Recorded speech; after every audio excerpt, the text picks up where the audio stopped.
की बात आपको बताना चाहता हूं कि सफाई कर्मचारी सभी हमारे परिवार के सदस्य हैं और परिवार में कभी थोड़ा बहुत मतभेद हो जाते हैं, हमारे भी हुए, लेकिन हमारे मन भेद किसी भी स्टेज पर नहीं हुए।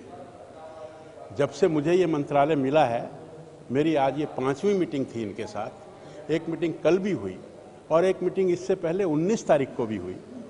तो आस्ता आस्ता करके हमने बड़े सौहार्दपूर्ण वातावरण में, या ये समझ ली कि ये एक परिवार के कई सदस्य बैठ जाते हैं, तो कुछ हमें समझ में आया, कुछ उनको समझ में आया।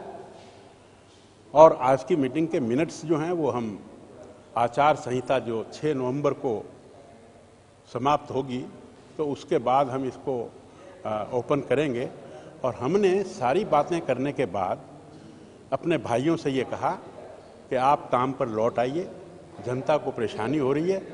और उन्होंने सहर्ष हमारी बात को स्वीकार किया और कल से ये सब लोग डबल मन से, और इन्होंने ये कहा कि ये जो 10 दिन का काम जो है, ये जितना भी बचा है ये हम 2-3 दिन में पूरा कर देंगे।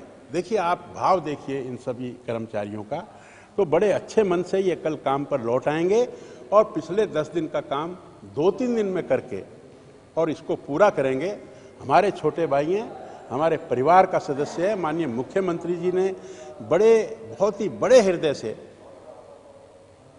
इन सब बातों का उनको ज्ञान है, संज्ञान है, और उन्होंने जो हमें डायरेक्शन दी। हमारे बीच में हमारे ऑफिसर यूएलबी के एसीएस श्री अरुण कुमार जी थे, यूएलबी के additional director Shri YS Gupta ji थे, और मुख्यमंत्री जी ने अपने प्रिंसिपल सेक्रेटरी टू सीएम जो होते हैं श्री उमाशंकर जी, उनको भी भेजा था।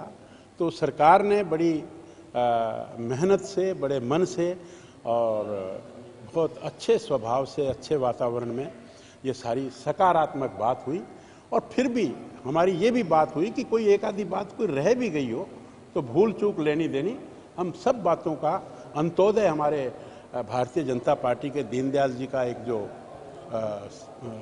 थॉट है, विचार है, उसके नाते हम हमारे प्रांत में किसी भी कर्मचारी का कोई नुकसान किसी भी कॉस्ट पर नहीं होने देंगे। उनकी हर बात का ख्याल रखा जाएगा। इतना मुझे आपसे। सर, जो क्योंकि मिनट्स आप बाद में शेयर करेंगे, क्या कुछ रहा बैठक में, लेकिन जो हड़ताल चल रही थी उसको लेकर के क्या स्टैंड है? ये सब स्टैंड आपको बाद में बताएंगे। फिलहाल मैं आपको इतना बता रहा हूँ कि स्ट्राइक कॉल ऑफ हो चुकी है और कल से सभी कर्मचारी भाई अपना काम पर ज्वाइन करें। इतना सुहाग और सब कुछ ठीक ठाक था, फिर 10 दिन का ये वक्त क्यों लग गया? कई दफ़ा वक्त होता है, कई दफ़ा सहमति नहीं बनती है, तो ऐसा होता है। परिवार में भी कई काम ऐसे होते हैं जो कई दफ़ा बच्चा कुछ कहता है, पिता कुछ कहता है, फिर उसका जो सॉल्यूशन है वो महीने के बाद निकलता है, कई दफ़ा तो साल के बाद भी निकलता है, कई दफ़ा अगले दिन ही निकल आता है, लेकिन सॉल्यूशन निकलता है परिवार में। कर्मचारी जिसकी अहम भूमिका होती है, क्योंकि हमारी और सरकार की सहमति बन गई है। जो हमारे मुख्य मुद्दे थे, रेगुलाइजेशन की बात थी, पक्की भर्ती के माध्यम से सफाई कर्मचारी सीवरमैनों को, तो सरकार अभी 2-2 हज़ार करके सफाई कर्मचारी सीवरमैनों को पक्का करने का काम शुरू कर देगी।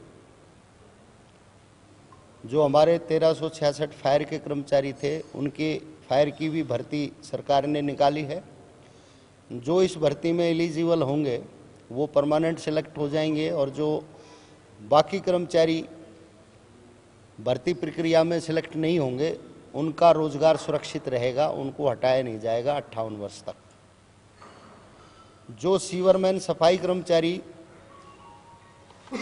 पार्ट 1 में लगे हैं मैन पावर के ठेकों में, उनका ठेका खत्म करके उनको रोल पर कर दिया जाएगा। और सफाई सीवर कर्मचारियों को, सफाई फायर कर्मचारियों को 1000 रुपये वो फायर को भत्ते के तौर पर, और सफाई कर्मचारियों को स्वच्छता के अलाउंस के तौर पर दिए जाएंगे सभी। जो डोर टू डोर के कर्मचारी हैं उनको अभी तक कोई वेतन निर्धारित नहीं था। ठेकेदार अपनी मनमानी उनको वेतन देते थे, कहीं 5,000, कहीं 7,000, कहीं उनको 3,000 भी देते थे। कोई ESI EPF नहीं था, बैंक से सैलरी नहीं थी। अब डोर टू डोर के जो कर्मचारी हैं उनको बैंक से सैलरी मिलेगी, न्यूनतम वेतन मिलेगा, ESI EPF मिलेगा। जो छटनी कर दिए गए कर्मचारी हैं उनको वापस लेंगे, जो ठेके ख़त्म हो गए हैं उन ठेकों को रिन्यू करेंगे, जो ठेके पे लगे लोग थे अलग अलग, आगे उनको जो लोग रोल पे आएंगे उनको रोल पे रखा जाएगा। और जिनकी वेतन 3 महीने से 7 महीने तक की अवधि है, अलग अलग जो रुका हुआ था वो सारा वेतन दे दिया जाएगा। इसके अलावा जो कोविड में लोग उनकी मौत हो गई है, जैसे पहले 2 लोगों को 50-50 लाख रुपए मिले हैं, उस हिसाब से जो लोग ऑन ड्यूटी कोविड में पॉजिटिव होने के बाद जिनकी डेथ हुई है, जिन पर कोविड का सर्टिफिकेट है, उनको भी 50-50 लाख रुपए वेरीफाई करके दिए जाएंगे। और इसके अतिरिक्त भी कई मांगों पर हमारी सहमति बन गई है और HKRNL पर अभी हमारा जो फैसला है वो 31 दिसंबर तक सभी की जो डेट एक्सटेंड कर दी गई है।